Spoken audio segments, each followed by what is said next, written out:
창세기 34장 24절에서 31절까지 말씀입니다.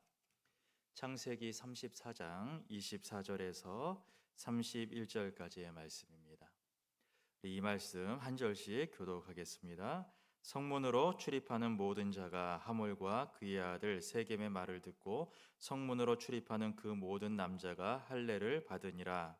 제3일에 아직 그들이 아파할 때에 야곱의 두 아들 디나의 오라버니 시므온과 레위가 각기 칼을 가지고 가서 본래 그 성읍을 기습하여 그 모든 남자를 죽이고 칼로 하몰과 그의 아들 세겜을 죽이고 디나를 세겜의 집에서 데려오고 야곱의 여러 아들이 그 시체 있는 성읍으로 가서 노력하였으니 이는 그들이 그들의 누이를 더럽힌 까닭이라.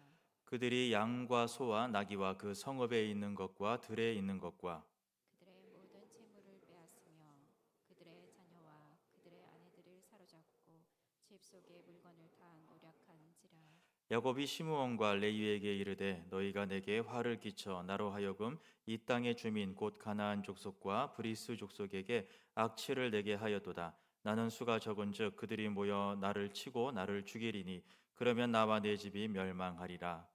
그들이 이르되 그가 우리 누이를 창녀같이 대우함이 옳으니이까. 아멘. 네, 오늘 이 시간에는 야곱이 이제 가나안에 정착해가면서 가나안에 돌아오는 과정 중에 있는 모습들을 함께 좀 말씀을 통해서 나누려고 합니다. 야곱이 이제 바단 아람에서 자기 고향 땅 가나안으로 돌아오고 있습니다. 그래서 야곱이 이제 귀향하는 여정들을 볼 수가 있는데요. 창세기 32장에서 야곱이 야복강에서 하나님을 만나는 일이 있었습니다.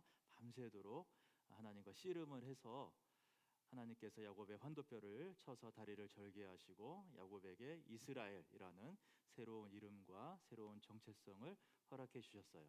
그리고 나서 다음 날 야곱이 에서를 만나게 됩니다. 20년 만에 형을 만나서 극적인 화해를 하게 돼요. 에서의 얼굴을 보면서 내가 형의 얼굴을 보니까 하나님의 얼굴을 본 것 같습니다. 원수의 얼굴까지도 하나님의 얼굴처럼 볼 수 있게 만들어 주시는 그 은혜를 경험했기 때문에 야곱이 에서와 화해하게 되는 그런 일을 하게 됩니다.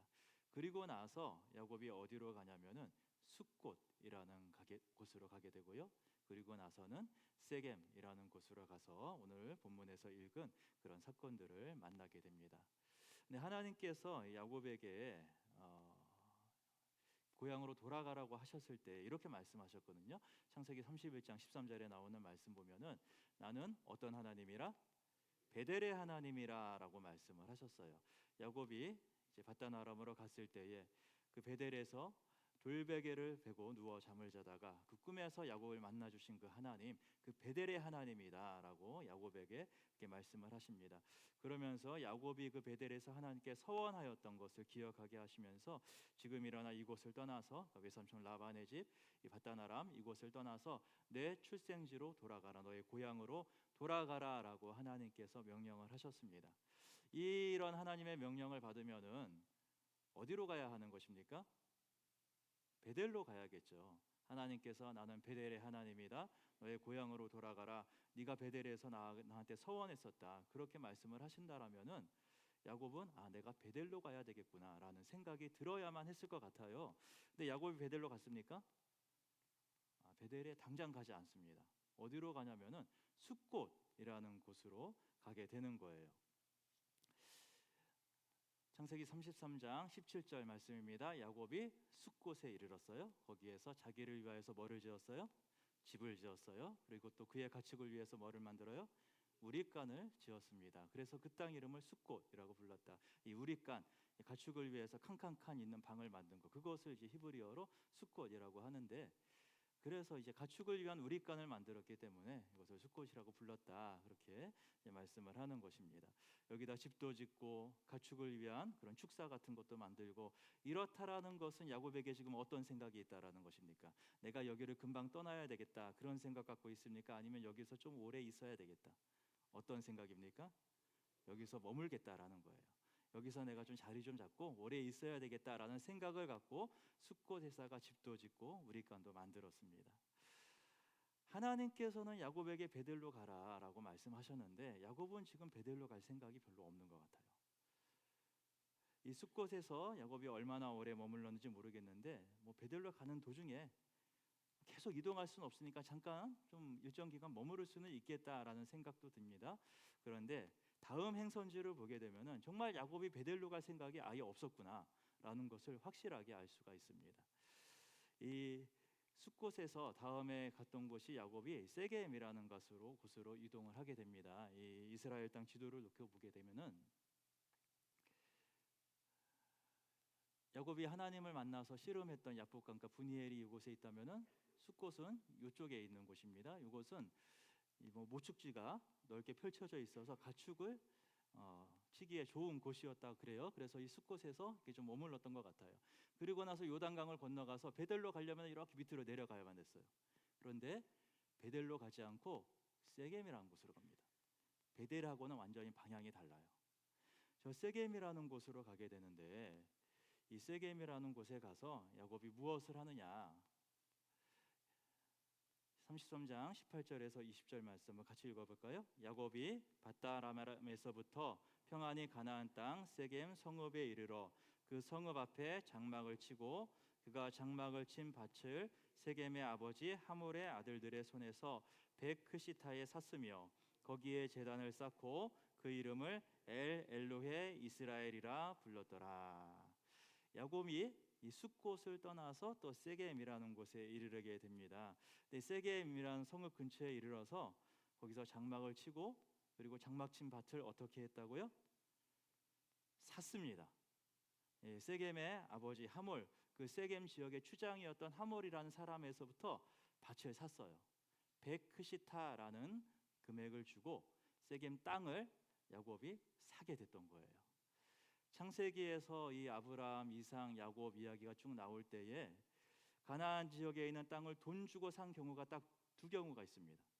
하나가 아브라함이 그들의 가족묘를 위해서 사라가 죽었을 때에 막벨라 굴을 돈을 주고 그 밭을 샀어요. 그리고 이 두 번째 나오는 경우가 야곱이 이 세겜 땅을 돈 주고 산 거예요. 베크시타라는 돈을 주고 샀다고 합니다. 이게 뭐 지금 가치로는 얼마나 될지 정확하게 알 수는 없는데 아마 아브라함이 막벨라 굴을 살 때 지불했던 비용하고 비슷한 비용을 지불했을 것이다.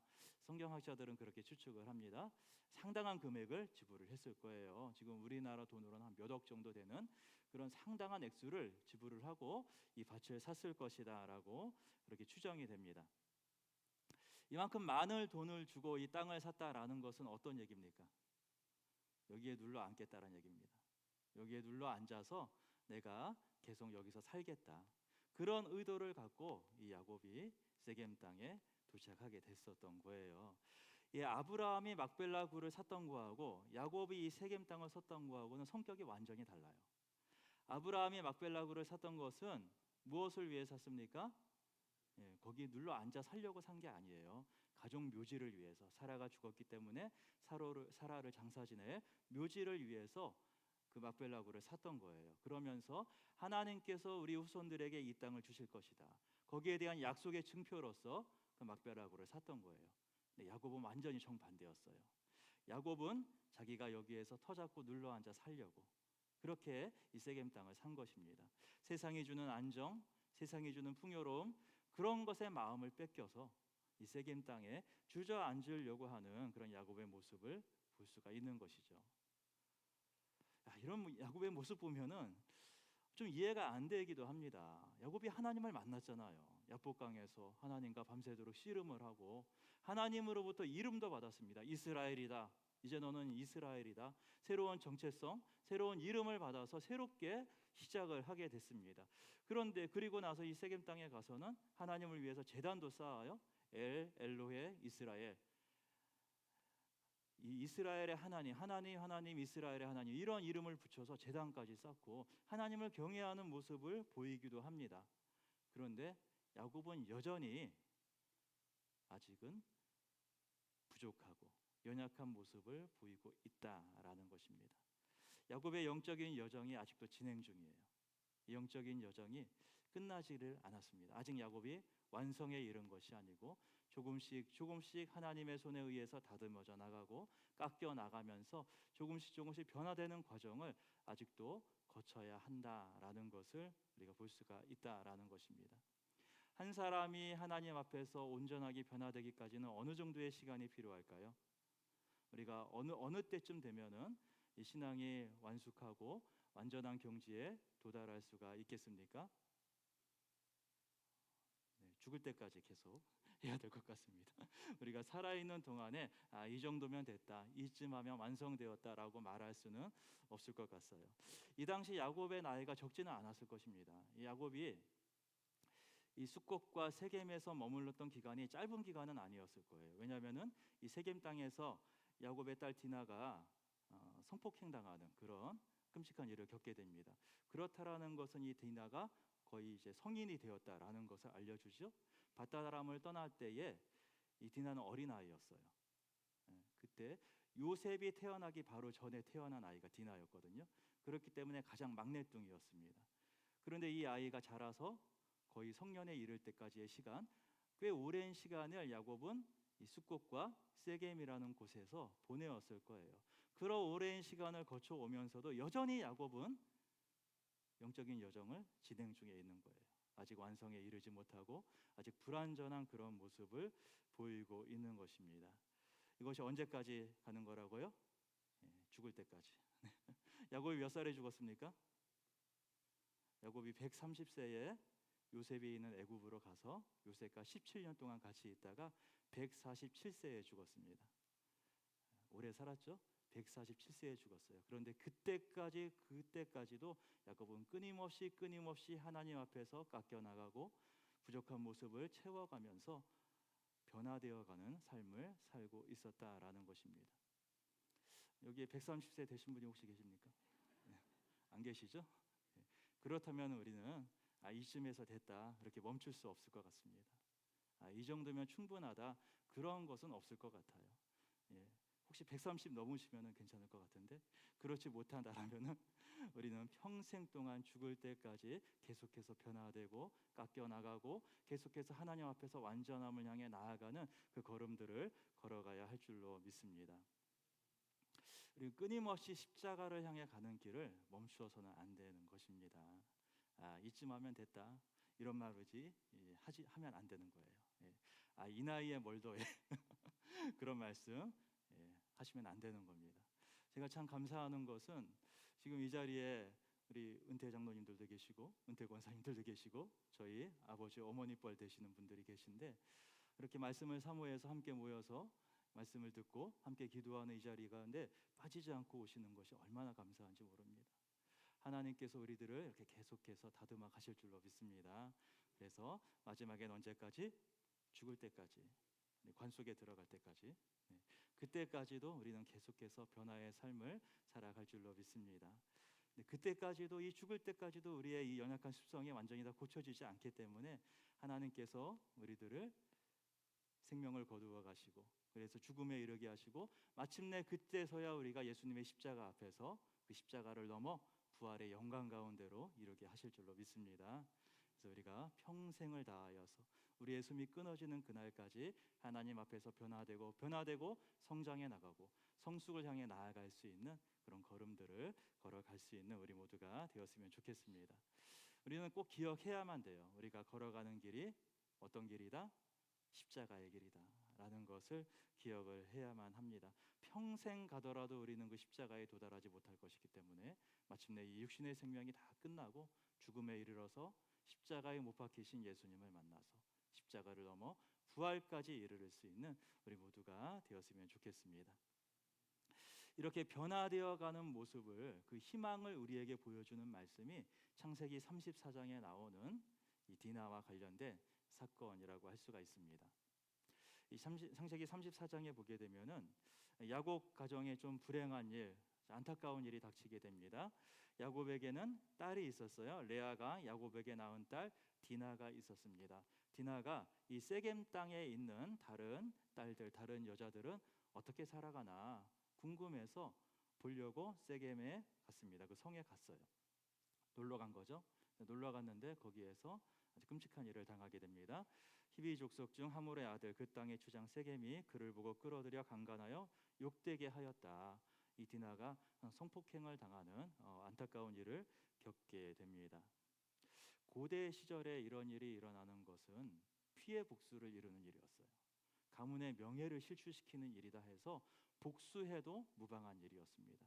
지금도 중동 지방, 아랍 지방에서는 명예살인이라는 게 있어요. 거기에는 이렇게 이제 여성의 인권이 보장되지 못하기 때문에 여자분들이 험한 일을 겪게 되는 일들이 많아요. 그런데 그런 일이 있을 때 굉장히 많은 복수가 이루어지게 되는데 어떻게 복수를 하냐면은 피해당한 여성을 죽여요. 오빠와 아버지가 너는 우리 가문의 명예를 실추시켰다라면서 피해당한 여성을 오히려 살해하는 그런 풍습들이, 그런 일들이 심심치 않게 일어나고 있습니다. 가끔 우리가 그 해외 뉴스에서 그런 뉴스들을 볼 수가 있죠. 지금도 이런 일들이 이 아랍 지방, 중동 지방에서는 비일비재하게 일어나고 있어요. 이 당시에도 이런 일이 일어났을 때에 가문의 명예를 실추시켰고 이 가문을 수치스럽게 만들었다고 해서 이 디나가 험한 일을 겪을 수도 있고, 또는 디나를 그렇게 만든 그 상대방을 향해서 피해 복수를 감행할 수도 있는 그런 상황이었습니다. 일이 이렇게 번질 수가 있었는데, 그런데 이 디나를 이제 성폭행했었던 이 세겜이라는 사람이 그나마 이제 디나한테 마음이 있었나 봐요. 그래서 내가 이 여자하고 결혼해야 되겠다 해서 이 야곱한테 찾아가서 이 디나를 나의 아내로 맞이하게 해달라라고 요청을 하게 됩니다. 근데 야곱 입장에서는 이게 상당히 부담스러운 일이었어요. 왜냐하면 야곱은 지금 이 땅의 이주민입니다. 자기는 힘이 없어요. 그러니까 힘이 센 이 사람들이 혹시라도 우리에게 위해를 가하지 않을까, 혹시 이웃과 불화한 일이 생기면은 내가 이 땅에서 쫓겨나야 되지 않을까, 이 거액을 주고 땅까지 샀는데 여기에 있지 못하고 쫓겨날까봐 야곱은 불안한 마음이 들었을 것입니다. 그래서 야곱은 이 일을 그냥 조용히 덮으려고 했었던 것 같아요. 그런데 이 소식을 들은 디나의 오빠들이 오히려 더 격노하고 복수해야 된다, 그런 마음에 빠지게 되는 것입니다. 그래서 이 야곱의 아들들이 이 사실을 알고 이제 복수하려는 마음을 품게 되는데, 이 디나가 야곱의 아내들 중에 누구의 딸이죠? 레아의 딸입니다. 그러니까 이 레아의 아들들, 그러니까 디나의 친오빠들이 특히 더 분노했습니다. 디나의 바로 위에 오빠들, 이제 레위, 시므온, 이런 사람들이 분노하면서 디나를 위해서 복수해야 되겠다라는 마음을 품게 되는 것입니다. 이런 상황에서 야곱은요 굉장히 수동적인 모습을 보여줘요. 이 일을 적극적으로 해결하려고 하지도 않고, 아들들이 앞에 나섰을 때 그들을 말리거나 그러지도 않고, 야곱은 굉장히 수동적인 모습, 굉장히 뒤에 숨어 있는 듯한 그런 모습을 보여주고 있습니다. 야곱은 여전히 변화가 필요한 사람이었어요. 여전히 연약하고 부족한 모습 가운데 있습니다. 그래서 이 상황에서 쭉 보게 되면은 야곱이 이스라엘이라는 새로운 이름을 받기는 했지만 이스라엘이라고 안 부릅니다. 야곱이라고 나옵니다. 계속해서 야곱과 이스라엘 사이에서 계속 왔다 갔다 하면서 줄타기하고 있는 그런 모습을 보여주고 있는 것이죠. 야곱은 그렇게 수동적이고 그렇게 이제 뒤에 숨어 있는 듯한 그런 모습을 보이고 있는 사이에 이제 야곱의 오빠들이 디나를 위한 복수의 칼을 갈게 되는 것입니다. 야곱의 아들들이 이야기를 합니다. 우리가 너희하고 함께 통혼할 수가 없다. 왜냐하면 우리는 하나님을 섬겨서 할례를 받은 사람들인데 너희들은 할례를 받지 않았다. 그래서 할례 받지 않은 사람들끼리 서로 통혼하거나 결혼할 수는 없다. 하지만 너희들이 할례를 받는다면은, 할례를 받아서 우리와 같이 된다라면은 디나와 너희가 결혼도 하고 또 우리의 딸과 너희의 딸이 또 결혼하고 그런 일들이 가능할 수도 있다라고 이야기를 하는 것입니다. 이 이야기를 듣고 이 세겜 쪽 디나한테 몹쓸짓을 한 이 사람들이 자기 성으로 돌아가서 마을 사람들을 모아놓고 설득하게 돼요. 우리가 할례 받기만 하면은 저곳에 있는 야곱 족속하고 우리가 서로 하나가 될 수가 있다. 그렇게 되면 이건 우리한테 이익이다라고 이야기를 하는 거예요. 저들은 힘이 약하고 소수니까 결국은 저들에 있는 모든 것이 우리에게로 넘어오게 될 것이다. 지금 우리가 할례하기만 하면은 서로 통관하면서 하나가 되고 저들의 것을 우리가 다 먹어버릴 수도 있다, 이런 식으로 주민들을 설득하게 됩니다. 그래서 이 성 사람들이 어떻게 해요? 이 말을 믿고 할례를 하게 되는 것입니다.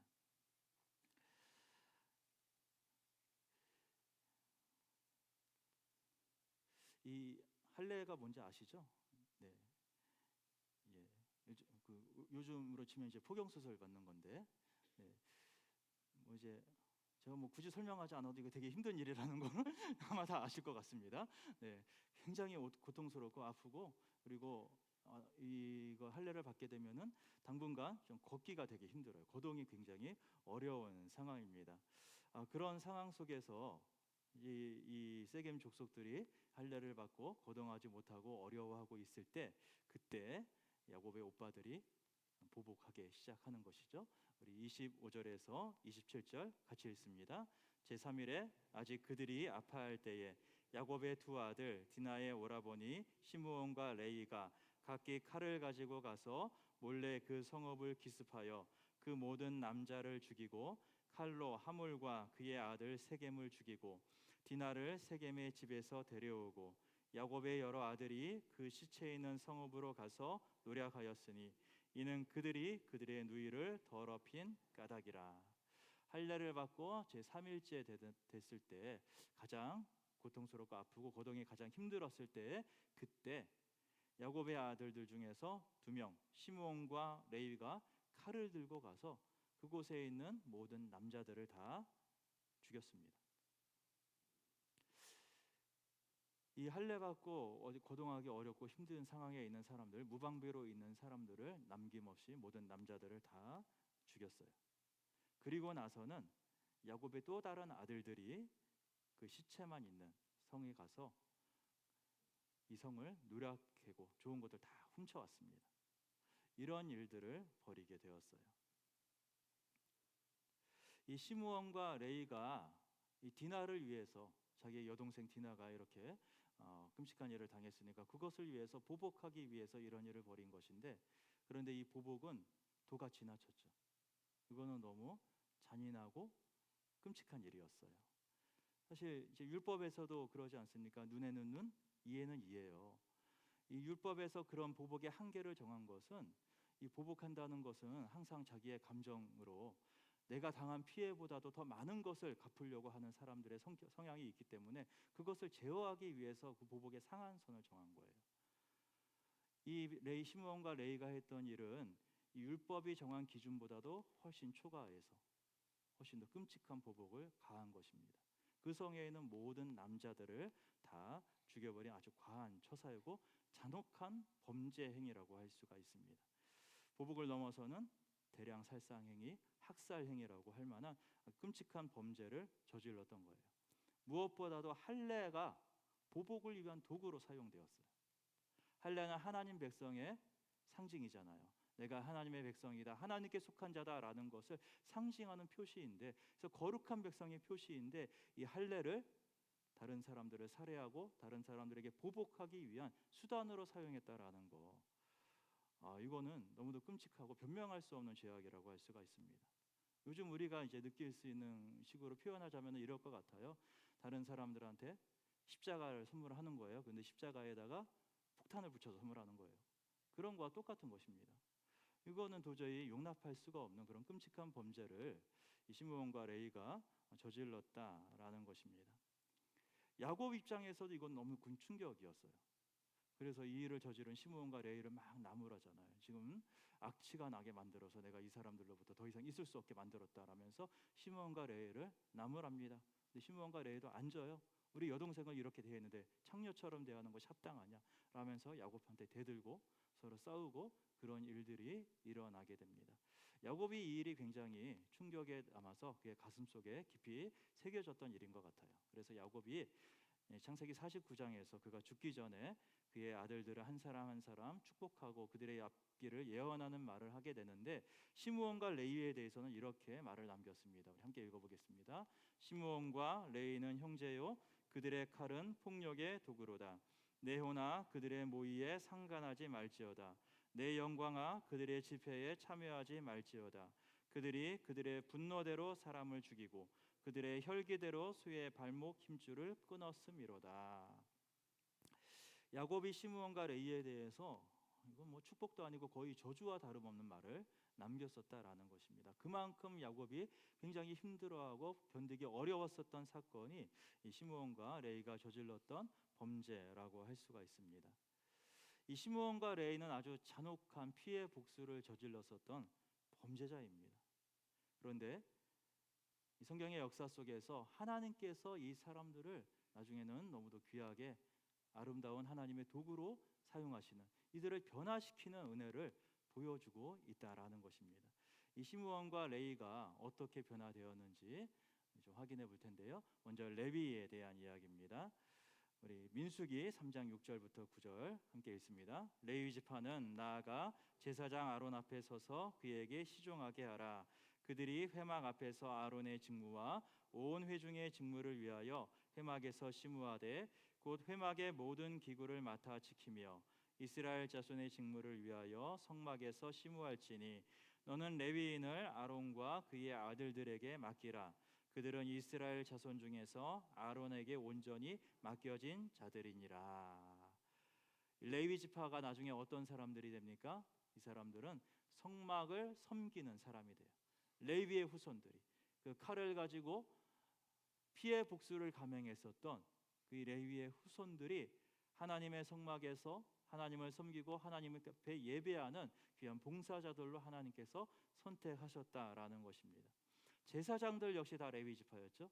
레위 지파인 아론의 후손들이 제사장이 되어서 하나님 앞에 예배드리고 하나님께 제사 드리는 역할을 감당하게 됩니다. 다른 사람들을 살해하고 피해 복수를 감행했던 그들의 손에 들렸던 칼이 어떻게 변화되는 거예요?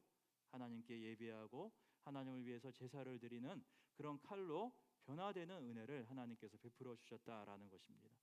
하나님께서 왜 레위 지파를 선택하셔서 제사장으로 삼으시고 성전에서 성막에서 봉사하게 하셨는지 성경에서는 그 이유가 정확하게 나오진 않아요. 하나님께서 그냥 선택하신 거예요. 아마도 이제 모세하고 아론이 다 레위 지파 사람들이기 때문에 그렇기 때문에 이들이 하나님을 섬기는 지파로 선택되었을 것이다. 그렇게 추정은 되지만 그러나 분명히 이러이러한 이유 때문에 이들을 선택했다. 하나님 그렇게 이유를 설명하시지는 않습니다. 하나님의 은혜라는 것입니다. 하나님께서 은혜를 주실 때에 살인을 한 자까지도 변화되어서 하나님을 섬기는 제사장이 될 수가 있다. 그것을 하나님이 보여주시고 있는 것입니다. 우리를 변화시키는 것은 하나님의 은혜이다 라는 것을 성경은 우리에게 말씀하고 있다라는 거예요. 그렇다면 이 시므온은 또 어떤 모습으로 변화되어서 하나님께 쓰임을 받는 것일까요? 이번에는 사도행전 15장 14절 말씀입니다. 함께 읽습니다. 하나님이 처음으로 이방인 중에서 자기 이름을 위할 백성을 취하시려고 그들을 돌보신 것을 시므온이 말하였으니.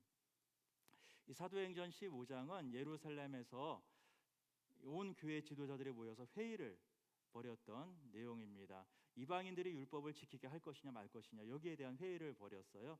그래서 이 15장 14절에서 이야기하고 있는 사람은 그 당시 교회의 가장 큰 지도자였던 야고보가 이야기하고 있는 대목입니다.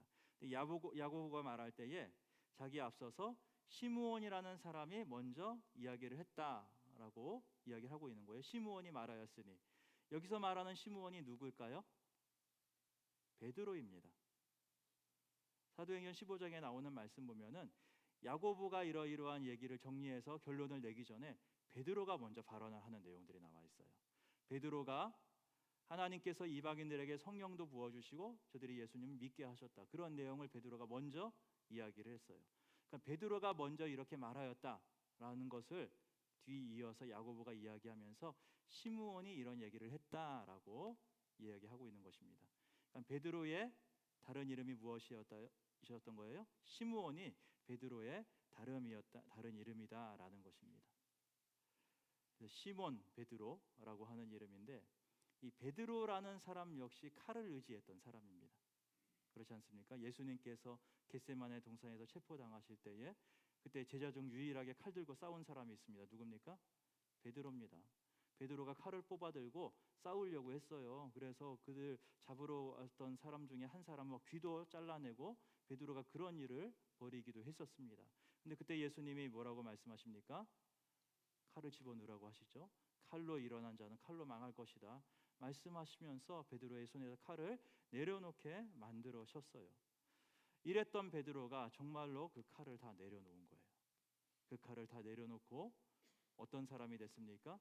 생명의 복음을 전하는 사도가 되었다라는 것입니다. 칼을 들고 대량 학살을 저질렀던 이 레위의 형제 시므온이 있었습니다.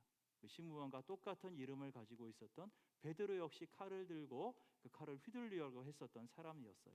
하지만 하나님께서 변화시키는 것입니다. 이 칼을 들고 칼을 믿고 살아가려고 했었던 베드로를 변화시켜서 칼을 내려놓게 하시고 예수 그리스도의 생명의 복음을 증거하는 자로 살게 하시는 그런 하나님의 은혜가 임하게 되었다라는 것입니다. 우리는 이것을 믿습니다. 하나님의 은혜가 사람을 변화시킨다. 사람이 진정으로 변화될 수 있는 유일한 길은 하나님의 은혜밖에 없다라는 것을 우리는 믿고 고백하는 사람들입니다. 칼이 있습니다. 우리는 다 마음속에 칼을 품고 살아갑니다. 보이지 않을지 몰라도 우리 모두는 다 마음속에 칼 한 자루씩 품고 살아가는 것 같아요. 그래서 마음속에 품고 있는 이 칼을 순간순간 내 마음에 절제하지 못할 때, 주체하지 못할 때 칼을 들고 휘둘러서 다른 사람을 다치기도 하고, 또 그 칼이 잘못해서 나를 찔러서 내가 다치기도 하고, 그런 일들을 우리는 비일비재 겪고 있습니다.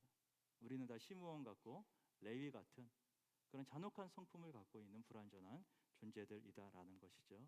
그런데 우리가 마음속에 품고 있는 이 칼이 예수님의 십자가를 만나게 될 때에 이 칼에 녹이 슬고 이 칼의 날이 뭉툭해지고 그러면서 점점 변화되는 거예요.